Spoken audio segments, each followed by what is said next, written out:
আবুল সরকার যে কথাগুলো উল্লেখ করেছেন সেই কথার প্রেক্ষিতে বাংলাদেশ প্যানেল কোডের 295 ধারায় 2 বছর শাস্তির কথা বলা হয়েছে। যদি কেউ ধর্মীয় বিষয় নিয়ে সিকিউর ম্যাটার্স নিয়ে কথা বলে বা আল্লাহ তাআলার নাম বা কোনো ধর্মের অবমাননা হয় তাহলে সে ডিফাইলমেন্ট অফ দ্য কোর্ট এবং আদালত এমনকি আইনের উপর সে আস্থাহীনতা হারিয়েছে। ফলে তাকে 295 ধারায় 2 বছর সাজার কথা উল্লেখ করা হয়েছে। সে কেমন মুসলমান হলো যে তার আল্লাহ সম্পর্কে তার কোনো ধারণা নেই, অথচ সে কিন্তু মুসলমান। তার জিহ্বা টেনে ছিঁড়ে ফেলা উচিত। সে মহান রব সম্পর্কে, আমাদের আল্লাহ সম্পর্কে যে বিশ্রী বাজে কথা বলেছে।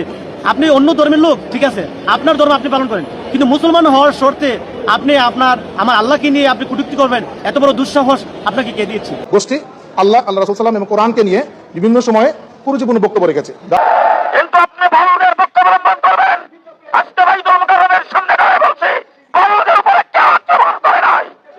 ভাউর আল্লাহর বিরুদ্ধে কথা বলেছেন, রাসূলের বিরুদ্ধে কথা বলেছেন, কোরআনের বিরুদ্ধে কথা বলেছেন, ইসলামের শরীয়তের বিরুদ্ধে কথা বলেছেন।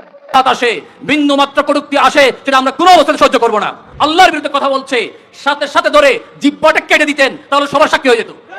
আল্লাহকে অবমাননা করায় আবুল সরকারের শাস্তি 2 বছরের হতে যাচ্ছে। সম্মানিত দর্শক, ভিডিওটা যে যেখান থেকে প্লে করেছেন তাদেরকে অসংখ্য অসংখ্য ধন্যবাদ। সম্মানিত দর্শক, আবুল সরকার মহান আল্লাহকে নিয়ে কটূক্তি করেছিল, তার শাস্তি 2 বছর হতে যাচ্ছে। আইনজীবী যে তথ্য দিয়েছে, আমি আপনাদেরকে সম্পূর্ণ আইনজীবীর কথাগুলো শোনাবো যে আবুল সরকারের শাস্তি 2 বছরের কিভাবে হতে যাচ্ছে। সম্মানিত দর্শক, 2 বছরের শাস্তি কি তৌহিদি জনতারা কি মেনে নিচ্ছে কিনা আমি আপনাদের কাছে কয়েকটা ইন্টারেস্টিং ভিডিও দেখাবো। আপনারা সম্পূর্ণ ভিডিওগুলো দেখে আপনাদের মূল্যবান মন্তব্য দর্শক কমেন্ট বক্সে কমেন্ট করে জানাতে ভুলবেন না। সম্মানিত দর্শক, ধর্ম অবমাননাকারী শাস্তি নাকি 2 বছর। আইনজীবী যে তথ্য দিয়েছে এই তথ্যগুলো কতটুকু যুক্তিসঙ্গত সেটা আপনারা কমেন্টে জানাবেন। সম্মানিত ভিউয়ার্স, আমি আর বেশি কথা না বলে সরাসরি গুরুত্বপূর্ণ আলোচনাটুকু আপনাদের সামনে তুলে ধরার চেষ্টা করছি। অবশ্যই ধৈর্য সহকারে ভিডিওটি দেখতে থাকুন। আবুল সরকার যে কথাগুলো উল্লেখ করেছেন সেই কথার প্রেক্ষিতে বাংলাদেশ প্যানেল কোডের 295 ধারায় 2 বছর শাস্তির কথা বলা হয়েছে। যদি কেউ ধর্মীয় বিষয় নিয়ে সিকিউর ম্যাটার্স নিয়ে কথা বলে বা আল্লাহ তাআলার নাম বা কোনো ধর্মের অবমাননা হয় তাহলে সে ডিফাইলমেন্ট অফ দ্য কোর্ট এবং আদালত এমনকি আইনের উপর সে আস্থাহীনতা হারিয়েছে। ফলে তাকে 295 ধারায় 2 বছর সাজার কথা উল্লেখ করা হয়েছে এবং আবুল সরকারকে গ্রেপ্তার করা হয়েছে। কিন্তু এই ঘটনাটা বিভিন্ন সময় ঘটছে বাংলাদেশের শুরু থেকে পর্যন্ত অসংখ্য সময়, বিশেষ করে ব্লগার থেকে শুরু করে বিভিন্ন ব্যক্তি গোষ্ঠী আল্লাহ রাসূল সাল্লাল্লাহু এবং কোরআনকে নিয়ে বিভিন্ন সময়ে কুরুচিপূর্ণ বক্তব্য রেখেছে। যার ফলশ্রুতিতে বিভিন্ন ধরনের ঘটনা ঘটেছে। ব্লগার হত্যাকাণ্ড হয়েছে, তৌহিদি জনতা ফুঁসে উঠেছে, সরকার সেটাকে প্রোটেক্ট করতে গিয়ে বিভিন্ন ধরনের ঘটনা ঘটেছে। কিন্তু আমাদের দেশের আইনে এই ধর্মীয় অবমাননা করার কারণে যে শাস্তির বিধান রাখা হয়েছে সেটা বাংলাদেশ দণ্ডবিধিতে বলা হয়েছে মাত্র 2 বছর এবং সিকিউরিটি অ্যাক্টে সাইবার নিরাপত্তা আইন নতুন যে 2025 সালে যে অ্যামেন্ডমেন্ট করা হয়েছে সেখানেও 2 বছর রাখা হয়েছে, যেটা আগে 7 বছর ছিল। এই বছর অ্যামেন্ডমেন্ট করে 2 বছর রাখা হয়েছে। তো পৃথিবীর বিভিন্ন দেশে, বিশেষ করে মুসলিম প্রধান দেশগুলোতে আমরা সেই ডকুমেন্টসগুলো করতে দেখিয়েছি যে আমরা এই বিভিন্ন দেশে মুসলিম প্রধান দেশগুলোতে ব্লাসফেমি নামে একটা আইন আছে, যেটাতে আল্লাহ রাসূল সাল্লাল্লাহু এবং কোরআন অবমাননা করার কারণে সর্বোচ্চ শাস্তির বিধান আছে। আমাদের দেশে সেই বিধান না থাকার কারণে আমরা মনে করছি এই ঘটনা বাড়ছে এবং সেই ঘটনা কন্ট্রোল করা যাচ্ছে না। সরকারের পক্ষ থেকেও সেই পরিমাণ আশাবাদী আমরা হতে পারছি না যে এই ঘটনাকে কীভাবে কন্ট্রোল করবে। এজন্য আমরা সুপ্রিম কোর্টের আইনজীবী পাবলিক লিটিগেশন ফোরামে, অর্থাৎ জনস্বার্থে আল্লাহ রাসূল সাল্লাল্লাহু এবং কোরআনকে অবমাননা করার অপরাধের শাস্তি, যেটা আমাদের অপ্রতুল 2 বছর ছিল, সেটাকে আমরা সর্বোচ্চ ক্যাপিটাল পানিশমেন্ট অর্থাৎ মৃত্যুদণ্ড বিধান থেকে আইন তৈরি করার জন্য মহামান্য হাইকোর্ট বিভাগে একটি রিট ফাইল দায়ের করেছি এবং মহামান্য আদালত সেই রিট ফাইলে আমাদের আজকে অনুমোদন করেছে এবং আমরা সেই রিটের উপরে খুব দ্রুত আমরা শুনানি করব। আমরা বিশ্বাস করি এবং আশা করি যে মহামান্য আদালত আল্লাহ রাসূল সাল্লাল্লাহু এবং কোরআনকে অবমাননা করার অপরাধের মতো একটা গুরুত্বপূর্ণ অপরাধে শুধুমাত্র 2 বছর নয়, সর্বোচ্চ শাস্তি বিধান রেখে আইন পাশ করার ক্ষেত্রে সরকারকে নির্দেশনা দিবেন। আপনারা জানেন যে আমাদের দেশে রাজনৈতিক বিভিন্ন ব্যক্তিবর্গকে তাদের নামে কোনো কিছু বলা হলে সেটার শাস্তির বিধান অনেক বেশি। কিন্তু আল্লাহ রাসূল সাল্লাল্লাহু, কোরআন এবং ইসলাম সম্পর্কে যদি কখনো কুরুচিপূর্ণ বক্তব্য রাখা হয় বা লেখালেখি করা হয় সোশ্যাল মিডিয়াতে, তার সাজা সর্বোচ্চ 2 বছর। সেটা আমাদের মুসলিম সমাজের সাধারণ জনগণ, তৌহিদি জনতা সেটা কোনোভাবেই বরদাস্ত করছে না এবং আমরা মনে করি সাজার বিধানটা যদি সর্বোচ্চ রাখা হয়, ক্যাপিটাল পানিশমেন্ট রাখা হয়, আমরা মনে করি এই অপরাধটা দিন দিন কমে আসবে। আমরা মহামান্য আদালতের কাছে সেই আবেদন রেখে রিট ফাইল দায়ের করেছি এবং মহামান্য আদালত এই রিট ফাইলে আজকে অনুমোদন প্রদান করেছেন। আমরা NX 12 অর্থাৎ মিস্টার জাসিস ফাহমিদা কাদের, মিস্টার জাসির হোসেনের কোর্টে আমরা এই ফাইল দায়ের করেছি। বিএনপির মহাসচিব সাহেবকে সাবধান করে দিতে চাই, আজকে ভাই ধর্মকারণের সামনে দাঁড়িয়ে বলছি, ভাউদের উপরে কেউ আক্রমণ করে নাই। যদি মামলা প্রত্যাহার করে না হয়, তাদের সবাইকে গ্রেপ্তার করে না হয়, এরপরে শনিবারে মানিকগঞ্জ অচল করে দেওয়া হবে। গতকাল আমাদের প্রধান উপদেষ্টা প্রেস সচিব তিনি বলেছেন বাউলদের উপরে যারা আক্রমণ করেছেন তাদেরকে গ্রেপ্তার করার নির্দেশ দেওয়া হয়েছে, তাদেরকে গ্রেপ্তার করার জন্য তৎপরতা চলছে। আমি পরিষ্কার ভাষায় বলতে চাই, ডক্টর ইউনূস সাহেব, আপনাকে রক্ত দিয়ে ক্ষমতায় আমরাই বসাইছি, কিন্তু আপনি বাউলদের পক্ষ অবলম্বন করবেন। আজকে বাইতুল মুকাররমের সামনে দাঁড়িয়ে বলছি, বাউলদের উপরে কেউ আক্রমণ করে নাই। বাউলরা আল্লাহর বিরুদ্ধে কথা বলেছেন, রাসূলের বিরুদ্ধে কথা বলেছেন, কোরআনের বিরুদ্ধে কথা বলেছেন, ইসলামী শরীয়তের বিরুদ্ধে তারা কথা বলেছেন। শরীয়তের আইন হইল ওয়াজিবুল কতল। সুতরাং আমাদেরকে বাধ্য করবেন না, বাধ্য করবেন না। আমাদের উলামায়ে কেরাম এবং মানিকগঞ্জের ধর্মপ্রাণ মুসলমানদের বিরুদ্ধে যে মামলাগুলি হয়েছে অনতি বিলম্বে মামলা প্রত্যাহার করতে হবে। বাউলদের সঙ্গে যারা জড়িত আছে, আগামীকাল শনিবার, এর পরের শনিবারের আগে তাদের সবাইকে গ্রেফতার করতে হবে। কাল শনিবারে আমরা সেখানে হেফাজতে ইসলাম মানিকগঞ্জ জেলার পক্ষ থেকে সমাবেশ ঘোষণা করা হয়েছিল। প্রশাসন বলছেন তারা একসঙ্গে যাবেন, মামলা প্রত্যাহার করবেন। এই জন্য সেখানে ডেট পিছানো হয়েছে। আগামী শনিবারের পরের শনিবারের আগে যদি মামলা প্রত্যাহার করে না হয়, তাদের সবাইকে গ্রেফতার করে না হয়, এর পরের শনিবারে মানিকগঞ্জ অচল করে দেওয়া হবে। আমি প্রশাসনের ভাইদেরকে বলতে চাই, যারা আজকে তাদের পক্ষ অবলম্বন করবেন, কেন্দ্রীয়ভাবে আমরা কোনো বিক্ষোভ দিবস ঘোষণা করি নাই। আজকে পল্টন দূর হেফাজতে ইসলামী আয়োজন করেছেন, কিন্তু দেখেন মসজিদ থেকে মানুষগুলি মিছিল সহকারে আসবেন। ঢাকা নগরী আজকে মিছিলের নগরীতে পরিণত হয়েছে। বাংলাদেশের বিভিন্ন জায়গায় মসজিদগুলোর থেকে মিছিল হচ্ছে। আমরা বাংলাদেশে যদি তাদের তৎপরতা বন্ধ করা হয়, তাদেরকে যদি গ্রেফতার করে সর্বোচ্চ শাস্তির ব্যবস্থা করা হয়, সারা বাংলাদেশে প্রত্যেকটি মসজিদ থেকে মিছিল বের হবে। দ্বিতীয় নম্বর কথা বলতে চাই জনাব ফরহাদ মাঝার সাহেব, সাবধান সাধু সাবধান। আপনি সাহিত্যিক, আপনি তথাকথিত বুদ্ধিজীবী, আপনি এক লাইনে ঘোরাফেরা করে আপনার সাহিত্যিকতা প্রকাশ করেছেন, 100 বার বলেন, কিন্তু ধর্মীয় বিষয়ে আপনি সম্পূর্ণ মূর্খ, আপনি সম্পূর্ণ জাহেল। আপনি ইসলাম নিয়ে কথা বলবেন, বাউলদের পক্ষে কথা বলে আরেকবার বলেছেন আপনাকে আবুল সরকারকে গ্রেফতার করা হয় নাই, গ্রেফতার আমাকে করা হয়েছে। আপনি কে? আপনাকে গ্রেফতার করলে কি হবে? যদি আপনি বাউলদের পক্ষ অবলম্বন তাকে যদি প্রিয়তর হন, তওবা না করেন, যদি আপনি দুঃখ প্রকাশ না করেন, জাতির সামনে যদি ক্ষমা না চান, আমরা দাবি করব আপনাদের গ্রেফতার করতে হবে। ইসলামী মূল্যবোধে বিশ্বাসী বিএনপির মহাসচিব সাহেবকে সাবধান করে দিতে চাই। আপনি এক বক্তৃতায় বলেছেন শরিয়া আইন মানেন না, আবার এখন বাউলদের পক্ষ অবলম্বন করে যারা বাউলদের বিরুদ্ধে আজকে কথা বলে তাদেরকে আপনি ধর্মান্ধ বলেছেন। পরিষ্কার ভাষায় বলছি, আপনার বক্তব্য আপনি প্রত্যাহার করে মুসলমানদের কাছে ক্ষমা চান, নতুবা বিএনপির মহাসচিব থেকে পদত্যাগ করুন। সংগ্রামী সাথী বন্ধুগণ, আগামী দিনের সকল কর্মসূচিতে আপনাদের সার্বিক সহযোগিতা কামনা করে ইসলাম বিরোধী সকল তত্ত্বের বিরুদ্ধে সোচ্চার থাকার আহ্বান জানিয়ে আমি আমার বক্তব্য শেষ করছি। এই আউল বাউল এদেরকে আমরা প্রকাশ্যে জানিয়ে দিতে চাই, আমাদের কোরআনের উপর, মুসলমানের উপর, আল্লাহর উপর যদি কোন ধরনের বিন্দু মাত্র আঘাত আসে, বিন্দু মাত্র কটূক্তি আসে, সেটা আমরা কোনো অবস্থায় সহ্য করবো না। আল্লাহর বিরুদ্ধে কথা বলছে, সাথে সাথে ধরে জিহ্বাটা কেটে দিতেন, তাহলে সবার সাক্ষী হয়ে যেত। কোরআনে সূরা নাস নিয়ে, সূরা নাসকে বলছেন নাচতে বলা হচ্ছে, কুল রব্বিন নাস মালিকিন নাস ইলাহিন নাস, বলছে একজন ব্যক্তি সাদা কাপড় পরিহিত, আদু আদু কুচা কুচা দাড়ি, উনি বলছেন কোরআনের মানুষকে নাচতে বলা হয়েছে, নাউজুবিল্লাহ। এবং সেই আবুল সরকারকে যখন অ্যারেস্ট করা হলো, তখন বাংলাদেশের কিছু প্রগতিশীল নামদারি ব্যক্তি এগিয়ে এসেছে। আমি অবাক হইনি যখন দেখলাম মশাল মিছিল বের করেছে, এবং প্রথম আলো সে মশাল মিছিলের লাইভ করছে, আবুল সরকারকে মুক্তি দেওয়ার মশাল মিছিল লাইভ করছে কে? প্রথম আলো। যোগাযোগ কার সাথে? বোঝা যাচ্ছে এই ব্যক্তি আবুল সরকার, আপনারা সকলেই জানেন, ইতিমধ্যে মিডিয়ার মাধ্যমে আপনারা জেনেছেন, আমাদের স্বয়ং সৃষ্টিকর্তাকে নিয়ে এমন কটূক্তি করেছে যেগুলো আমার মুখের বলার ভাষা নাই, নাউজুবিল্লাহ। এবং এমন কথা বলেছে যেটা দেখা যাচ্ছে, আমি একটু চিন্তা করে দেখলাম, এই কথা হিন্দুদের কথা। আবুল সরকার বলছে আল্লাহ কেন একজন, আবুল সরকার বলছে আল্লাহ কেন একাধিক হইল না। উনি উদাহরণ দিচ্ছেন, দরবারে যদি খেলাফত পায়, খেলাফত যদি একাধিক ব্যক্তি পায়, দরবারে তো মান সম্মান কমে না, বাড়ে। আল্লাহ যদি 100 না হয়, 200 আল্লাহ হইতো, তাহলে মান সম্মান আরো বাড়তো, নাউজুবিল্লাহ। অর্থাৎ হিন্দুরা যে ধরনের শত শত দেবদেবীর তারা পূজা করে, সে একই সুরে কথা বলছে কে? মুসলিম নামদারি আবুল সরকার।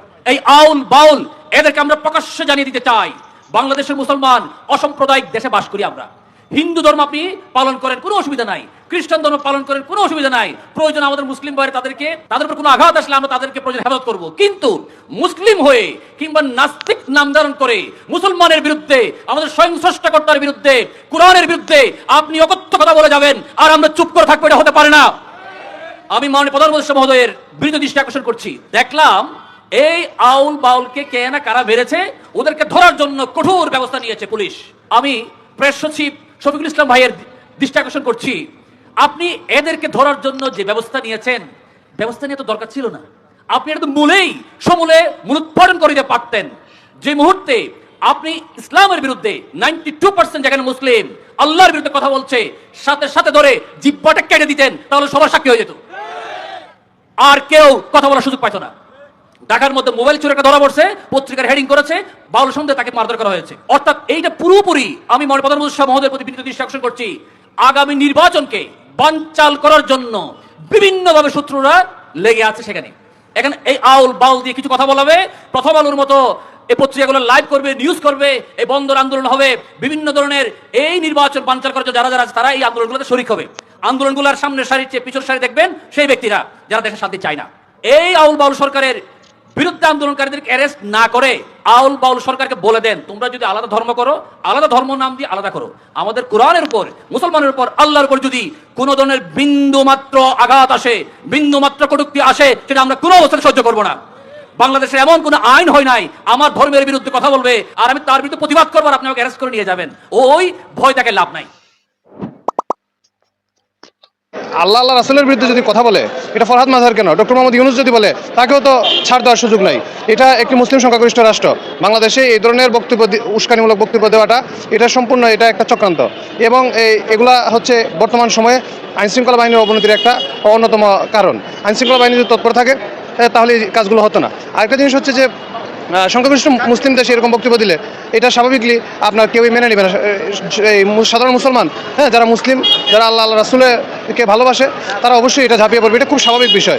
এখানে যদি কেউ বলে যে না এটা আইনের হাতে তুলে দিতে হবে, সেই বিষয়টা তো অবশ্যই আমি একজন আইনজীবী হিসেবে সেটা তো অবশ্যই প্রয়োজন। কিন্তু আপনাকে এই জিনিসটা বুঝতে হবে, মানুষের সেন্টিমেন্টাল কোনো কথাবার্তা বললে, কোনো গোষ্ঠী, কোনো আপনার সম্প্রদায়ের বিরুদ্ধে যদি কথা বলে, এটা স্বাভাবিকলি মানুষ কিন্তু খেপে উঠবে। আরেকটা বিষয় হচ্ছে, দেখেন 200 বছর আগে ব্রিটিশদের করে যাওয়া আইন, ধর্মীয় অনুভূতিতে আঘাত, পেনাল কোডের যে শাস্তি আছে এটা মাত্র 2 বছর শাস্তি। এটা তখনকার সময়ে আপনার এই ব্রিটিশদের করে যাওয়া আইন, এই আইন দিয়ে এখন আর রাষ্ট্র পরিচালনা করা সম্ভব না, বর্তমান সময়ে সম্ভব না। এই জন্য আমরা চাই যে একটা যে কোনো ধর্মের হোক, হিন্দু হোক, বুদ্ধ হোক, খ্রিস্টান হোক, যে কোনো ধর্মের সহানুভূতিতে, ধর্মীয় অনুভূতিতে আঘাত করে যদি কেউ কোনো বক্তব্য দেয়, তার সর্বোচ্চ শাস্তি হওয়া উচিত মৃত্যুদণ্ড। এছাড়া এই ধরনের কর্মকাণ্ড আপনার কন্ট্রোল করা খুবই দুষ্কর হয়ে পড়বে। তাই আমি অচিরেই দাবি করবো যে এই বিষয়ে যেন একটি কঠোর আইন হয়। এই যে আপনার আবুল সরকার, উনি কোরআনের অপব্যাখ্যা দিয়ে আল্লাহ পাকের বিরুদ্ধে এবং আল্লাহ পাকের বিভিন্ন কোরআনের বিভিন্ন বাণীকে তিনি কটূক্ত করেছেন, এবং তিনি বলেছেন যে আল্লাহ পাক কী বলতেছেন তিনি নাকি তার বুঝে আসে না। দেখুন, তার বুঝে না আসাটা এটাই খুব স্বাভাবিক।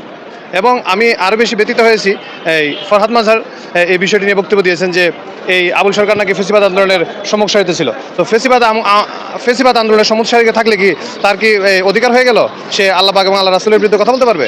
ফরহাদ মাযহার একজন জ্ঞানী ব্যক্তি, উনি কীভাবে এই সকল কথাবার্তা বলে, এবং উনি এটাও বলেছেন যে বাউল সরকারকে গ্রেপ্তার নাকি ওনাকে গ্রেপ্তারের শামিল। কিন্তু এই ব্যাটা তো বাউল না, এই ব্যাটার তো পিছনে একদম লাল করে দেওয়া হচ্ছে। আপনি দেখেন, ও একটা খালি গায়ে একটা কাপড় জড়িয়ে নিয়ে চারপাশে 4টা মেয়ে, এদেরকে নিয়ে হাসি তামাশা রঙ্গনাট্য করে। এখানে হিন্দু মুসলিম বলে কোনো কথা নাই। এই ব্যাটা হচ্ছে একদম পাক্কা আওয়ামী লীগার। হাসিনার আমলে সে হাসিনাকে নিয়ে গানও করেছে, হাসিনাতে চামচামি করেছে। এটা তো ধরে এনে একদম ফাঁসিতে ঝুলানো দরকার। এই যে বলছি কুল আউযু বিরাব্বিন নাস, আল্লাহ বলেছে নাচ, কত ওরা হারামি একটা লোক। এই ব্যাটা তো একদম পিছনে একদম আমাদের আর্মিরা যেরকম লাল করে দেয়, এরকম লাল করে দেওয়া উচিত। আসলে আমরা কি হয়, আমরা যত বৃদ্ধ হতে থাকি তত কিন্তু আমরা শৈশবের দিকে ছুটতে থাকি, আমরা কিন্তু শিশুকালের দিকে ছুটতে থাকি। তো এই যে ফরহাদ মাযহার ভাই এই কার্যকলাপ করেছেন, আমি বলবো ওনার মতো একজন বিজ্ঞ লোক এটা না জেনে বুঝেই করে ফেলেছে। ওই যে বললাম, মানুষের প্ররোচনা, সবাই বলছে। অনেক সময় হয় কি, আমরাও বলি ফরহাদ ভাই আসেন না আমার একটা প্রোগ্রামে, প্লিজ অ্যাটেন্ড করে যান। ফরহাদ ভাই দেখা গেলো যে লজ্জার খাতিরে, সম্মানের খাতিরে সেই প্রোগ্রামগুলো অ্যাটেন্ড করে যায়। আমার মনে হয় ফরহাদ মাযহার ভাই এইরকমই কোনো একটা ম্যাটার নিয়ে এখানে এসে দাঁড়াইছিল এবং এই কথা বলেছে। আসলে উনি যেটা বলেছে সেটা হলো বাউলদের উপরে আঘাত মানে আমার উপরে আঘাত, কারণ উনি বলতে যাচ্ছে যে উনি সংস্কৃতির উপরে আঘাত। কিন্তু এই ব্যাটা তো বাউল না, এই ব্যাটা তো গুপ্তচর। এটা হলো বিদেশিদের গুপ্তচর, এটা হলো শয়তানের আখড়া বানিয়েছে। আপনি দেখেন, ও একটা খালি গায়ে একটা কাপড় জড়িয়ে নিয়ে চারপাশে 4টা মেয়ে, এদেরকে নিয়ে হাসি তামাশা রঙ্গনাট্য করে। মন্তব্য করেছে, এটা বড় বিষয় না। বড় বিষয় হলো এই মন্তব্যের পিছনে তার গভীর ষড়যন্ত্রটা কি। সে একজন চরম ফ্যাসিবাদ আওয়ামী লীগের দোসর। এই লোক বাউলকে নিয়ে গান করে কিন্তু আল্লাহকে নিয়ে বাজে কথা বলে, এবং তার যে কথাবার্তা, তার যে উদ্ধত কথাবার্তা এবং আমাদের সৃষ্টিকর্তার বিরুদ্ধে যে কথাবার্তাগুলো বলছে, এবং বলছেটা কোথায়? গ্রামের কোমলমতি মানুষের মাঝে। এদের আবাসগুলো দেখবেন আপনি, এরা মানে এদের বেশভূষাগুলো দেখেন, এরা একটা সাদা কাপড় গায়ের চারিদিক দিয়ে জড়িয়ে থাকে, এদের গায়ে আর কোনো মানে কাপড় চোপড় থাকে না। এরা এমন একটা ভাব করে যে আমি যেন কাপড়ের কাপড় পরে ঘুরে বেড়াচ্ছি। মানে কাপড়ের কাপড় তো আমাদের কাছে অতি পবিত্র একটা বিষয়। তো সাধারণ মানুষের মধ্যে এই বিশ্বস্ততা জোগানোর জন্য তারা এই কাজটা করে। এটা আসলে এরা একটা ন্যারেটিভ ক্রিয়েট করতে যাচ্ছে। যখন আওয়ামী লীগ যখন এদিক দিয়ে ওদিক দিয়ে বিভিন্ন দিক দিয়ে চেষ্টা করে কোনো কিছু করতে পারছে না, তখন এই ধরনের বাউলদেরকে তারা রাস্তায় নামাই দিয়েছে। তারা ধর্মে বাংলাদেশের মধ্যে ভেদাভেদ করতে চাচ্ছে। আমি এই বাউলের আপনারা একটা বক্তব্য তো শুনেছেন, কালকে রাতে আমি আরও একটা বক্তব্য শুনেছি, সেই বক্তব্যটা নিয়ে আপনাদের কিছু বলতে চাই। উনি এক জায়গায় বলতেছে, কুল আউযুবি রাব্বিন নাস মালিকিন নাস ইলাহিন নাস মিন শাররিল ওয়াসওয়াসিল খান্নাস আল্লাযী ইউওয়াসউইসু ফি সুদুরিন নাস মিনাল জিন্নাতি ওয়ান নাস। এই যে আমাদের পবিত্র সূরা, যেই সূরাটা আমরা সবাই উচ্চারণ করি আল্লাহর কাছ থেকে, মহান আল্লাহর কাছ থেকে সব কিছুর বিপদ আপদ হতে রক্ষা পেতে, উনি গ্রামের কোমলমতি মানুষদেরকে এটা বোঝাচ্ছে যে আল্লাহ নাকি নিজেই বলেছে নাচ। এই যে বলছে কুল আউযুবি রাব্বিন নাস, মানে আল্লাহ বলেছে নাচ। মানে কত ওরা হারামি একটা লোক। এই ব্যাটা তো মানে একদম পিছনে একদম আমাদের আর্মিরা যেরকম লাল করে দেয়, এরকম লাল করে দেওয়া উচিত। এবং বাংলাদেশে শুধু মুসলিমদের জন্য না, আমি বলবো যে হিন্দুদের জন্য এরা অত্যন্ত মানে খারাপ একটা জিনিস। কারণ এরা আজকে মুসলিমদের মধ্যে ভেদাভেদ করবে, কালকে এরা হিন্দুদের মধ্যে করবে। এখানে হিন্দু মুসলিম বলে কোনো কথা নাই। এই ব্যাটা হচ্ছে একদম পাক্কা আওয়ামী লীগার। হাসিনার আমলে হাসিনাকে নিয়ে গানও করেছে, হাসিনাদের চামচামি করেছে। এবং এদের কাজটা কি? এরা থেকে বেবিচারপূর্ণ লোকজন। এরা সমাজকে খারাপের দিকে নিয়ে যাচ্ছে, এরা সমাজকে একদম নিকৃষ্ট দিকে নিয়ে যাচ্ছে। এরা অ্যাকচুয়ালি আমাদের বাউল না। আমাদের বাউলের যে সংস্কৃতি, এই সংস্কৃতিটা আলাদা অন্যরকম সংস্কৃতি। আপনি লালন ফকিরের কাছে যান, আপনি দেখেন যে ওইখানে কি সংস্কৃতি করছে। উনি আল্লাহর গুণগান করে গান করেছে। উনি কি কটাক্ষ করে কাউকে গান করেছে? উনি কারো খারাপের জন্য গান করেছে? আমাদের যে বাউলের যে ইতিহাস, বাউলদের যে সৃষ্টিকর্তাকে নিয়ে তারা গান করে, এই বেটা যে এই আয়াতগুলো উচ্চারণ করছে, আয়াতগুলো ভুল। উনি বলে কি বেটা, এরা তো ধরে এনে মানে একদম ফাঁসিতে ঝুলানো দরকার। ওনাকে আপনারা এটা খুব সহজভাবে দেখলে হবে না। আমি দর্শকদের জন্য বলতে চাই, আপনারা যদি খুব ভালো মানে সহজভাবে দেখেন তাহলে কিন্তু হবে না। আপনারা যদি মনে করেন একটা নিরীহ মানুষকে ধরে এনে এরকম করা হচ্ছে, তা না। এর পিছনে যে গভীর ষড়যন্ত্র রয়েছে এবং আমাদের বিদেশি চক্রান্ত রয়েছে, সেটা আপনাদেরকে ধরতে হবে। বাংলাদেশ যখন একটা শান্তিময় সময় পার করছে, ঠিক সেই সময় যখন আওয়ামী লীগ বিভিন্ন রকম হাঙ্গামা দাঙ্গামা আগুনে জ্বালাও পোড়াও করে কোনো সুবিধা করতে পারছে না, মানুষ যখন তাদেরকে সাহায্য করছে না, সাপোর্ট করছে না, যখন হাসিনার বিচার হয়েছে, বিচারের রায় হয়েছে এবং বিচারের রায় কার্যকরের জন্য অপেক্ষা করছে, ঠিক সেই সময় বাংলাদেশিদের যে বিভিন্ন ধর্মাবলম্বী আছে তাদের মধ্যে দাঙ্গা বাঁধিয়ে দেওয়ার জন্য, গন্ডগোল সৃষ্টি করার জন্য এই হারামিদেরকে বিদেশি চক্রান্তরা পাঠিয়ে দিয়েছে। এই হারামিদেরকে মানে আমাদের এই আওয়ামী লীগের হাসিনারা বিদেশ থেকে অর্থায়ন করে এদেরকে পাঠিয়ে দেওয়া হচ্ছে। আপনি ওদের পিছনে ব্যাকগ্রাউন্ড খুঁজেন, আপনারা ওদের ভালো করে দেখেন। এবং আমি সরকারকে বলবো শক্ত ভূমিকা পালন করতে। বাম দলগুলোকে এবং অন্যান্য দলগুলোকে যারা এখন না বুঝে, তাদেরকে এই লোককে বাউলকে সাপোর্ট করেন, আপনি আমাদের যে অরিজিনাল ঐতিহ্য আছে তাকে সাপোর্ট করেন। এই ধরনের হারামজাদাদেরকে যারা সাপোর্ট করছে তাদেরকে আমরা বলবো আপনারা জেনে বুঝে সজ্ঞানে কাজ করুন। মানুষের প্ররোচনায় পড়ে, মানুষের বিভিন্ন রকম লোভ লালসায় পড়ে এবং ভুল পথের রাজনীতিতে আপনারা যুক্ত হবেন না, বাংলাদেশকে অশান্ত করবেন না। সেটি নিয়ে উনি যেটা বলেছে যে এখানে মামলা হলে পারে উনি একটা সমস্যা ক্রিয়েট হবে বা এই ধরনের ইয়ে হবে বা অ্যাকশন করবে। আমি বলবো যে আইনকে কারোরই হাতে তুলে নেওয়া উচিত না। আইনের প্রতি শ্রদ্ধাশীল থাকতে হবে আমাদেরকে। আমরা যেন আবার সে বলে আল্লাহর আগামাতা সে কিছু খুঁজে পায় না, এ কথা বললে কি কারোর ইমান থাকবে? সে বলে আল্লাহ কুরাউযুবির নাস মালিকিন নাস, রাস্তে বলছে নাউযুবিল্লাহ। এটা কোরআন অবমাননা নয়। আমরা দেখতে পাচ্ছি শুধু এক আবুল সরকার নয়, বাংলাদেশের বাউলের নামে শত শত আবুল সরকার আছে। এই বাউল এই সম্প্রদায় কোনো ধর্ম মানে না। আপনারা নিশ্চয় জানেন। আমরা সরকারকে বলতে চাই,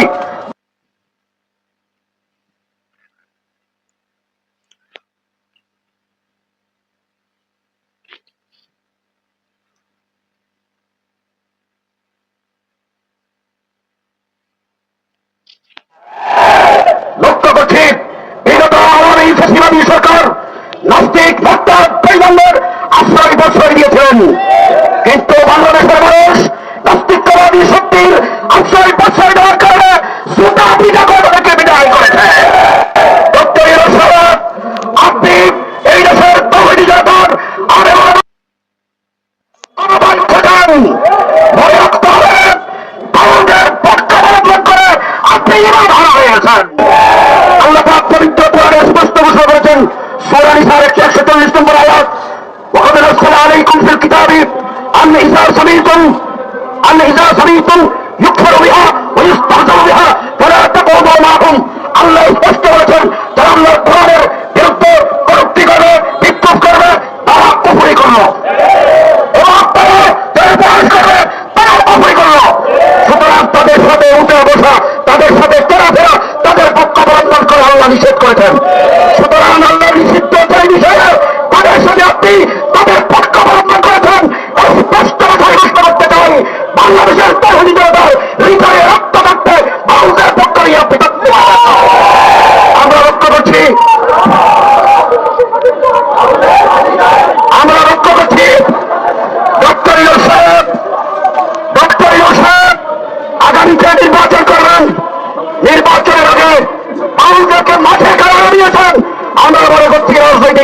হাসিল করার জন্য। এখানে পিতাশ্রী কোন শক্তি ইন্ধন আছে, নাস্তিকরা বাংলাদেশে যদি ষড়যন্ত্র করে, উস্কানি দেয়, আর যদি নিজেকে নষ্ট করে, তাহলে একটু নাস্তিকই থাকবে। আমরা কোনো অবস্থায় কোন নাস্তিকদেরকে ছাড়তে পারে, নাস্তিকদের পক্ষে যাবে তাদেরকেও ছাড়তে পারে। আসসালামু আলাইকুম রহমতুল্লাহ। সংগ্রামী তৌহিদি জনতা, এ পর্যায়ে গুরুত্বপূর্ণ বক্তব্য নিয়ে আসছেন হেফাজতুল ইসলাম বাংলাদেশের অন্যতম কেন্দ্রীয় নায়বের আল্লামা আহমদ আলী কাসেমি। আল্লামা আহমদ আলী কাসেমি।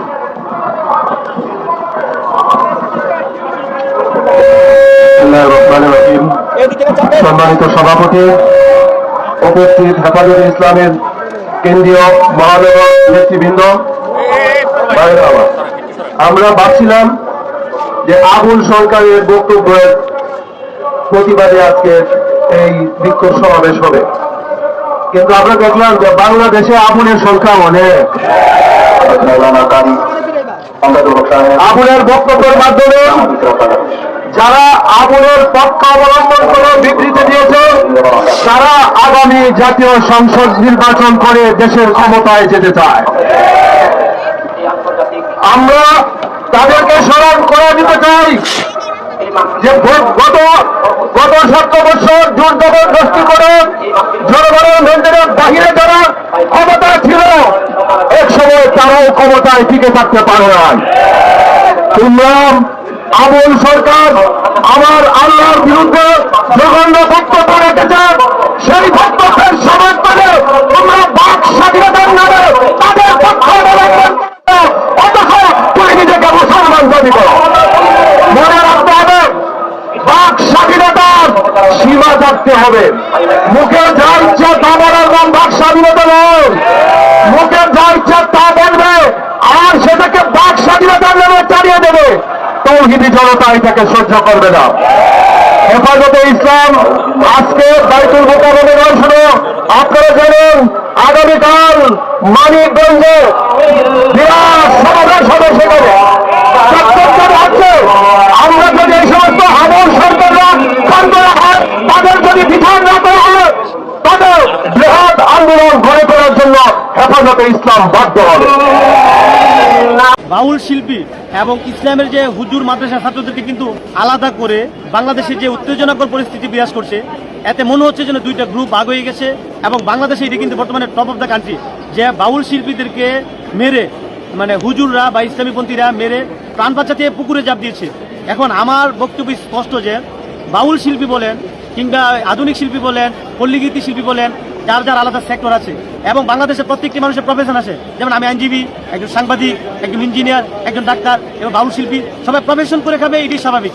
কিন্তু প্রশ্ন হলো, আপনি আপনার রব নিয়ে, আপনি আপনার আল্লাহ নিয়ে, আপনি কিন্তু আপনি মুসলমান, আবুল সরকার তার নাম কি মুসলমান, সে মুসলমান হয়ে সে কেমন মুসলমান হলো যে তার আল্লাহ সম্পর্কে তার কোনো ধারণা নেই, অথচ সে কিন্তু মুসলমান। তাহলে সে মুসলমান থেকে তার তো খারিজ না, তার জিহ্বা টেনে ছিঁড়ে ফেলা উচিত। সে মহান রব সম্পর্কে, আমাদের আল্লাহ সম্পর্কে যে বিশ্রী বাজে কথা বলেছে, তার মুখ দিয়ে আমি একজন মুসলমান হিসেবে উচ্চারণ করার আমার ক্ষমতা নাই। আমার প্রশ্ন হলো যে আপনি অন্য ধর্মের লোক, ঠিক আছে, আপনার ধর্ম আপনি পালন করেন, কিন্তু মুসলমান হওয়ার শর্তে আপনি আমার আল্লাহকে নিয়ে আপনি কটূক্তি করবেন, এত বড় দুঃসাহস আপনাকে কে দিয়েছে? আপনি শিল্পী চর্চা করে আপনি উপার্জন করেন, আপনি পাল্লা গীতি গান, আমরা ছোটকাল থেকেই দর্শক বাউল গান শুনে আসছি। বাউল শিল্পীরা এই যে এরা ম্যাক্সিমামই মাদকাসক্ত, এরা সারা রাত্র মদ্যপান করে আর গান গায়, গান এটা তার পেশা। কিন্তু এই নিয়ে আমাদের কিন্তু আপত্তি থাকলেও তাদের পেশা তারা চালিয়ে যাচ্ছে। কিন্তু এই আবুল সরকার মহান আল্লাহ এবং সৃষ্টিকর্তাকে নিয়ে, আল্লাহকে নিয়ে যে ব্যঙ্গাত্মক কথা বলেছে, এই জন্য তার মৃত্যুদণ্ড হওয়া উচিত।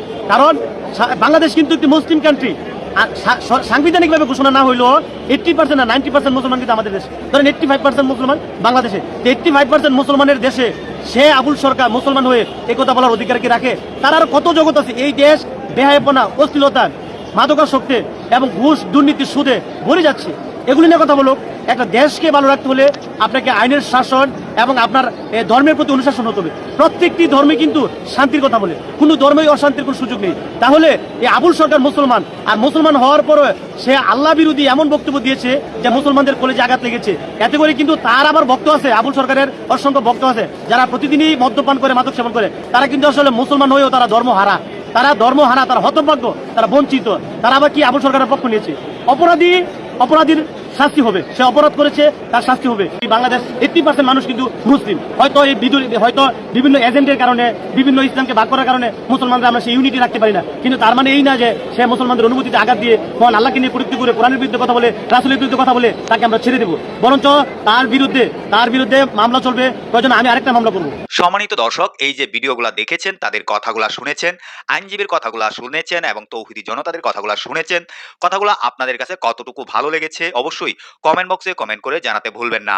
আবুল সরকারের শাস্তি আদৌ কি 2 বছরের হলে ভালো হবে কিনা, নাকি তাকে মৃত্যুদণ্ড শাস্তি দিতে গেলে ভালো হবে, সেটা আপনারা কমেন্টে জানিয়ে যাবেন। ভিডিওটা সর্বোচ্চ পরিমাণ শেয়ার করে সবাইকে দেখার সুযোগ করে দিবেন। সবাই ভালো থাকবেন, সুস্থ থাকবেন। পরবর্তী কোনো একটা ভিডিওতে আপনাদের সাথে দেখা হবে। আসসালামু আলাইকুম।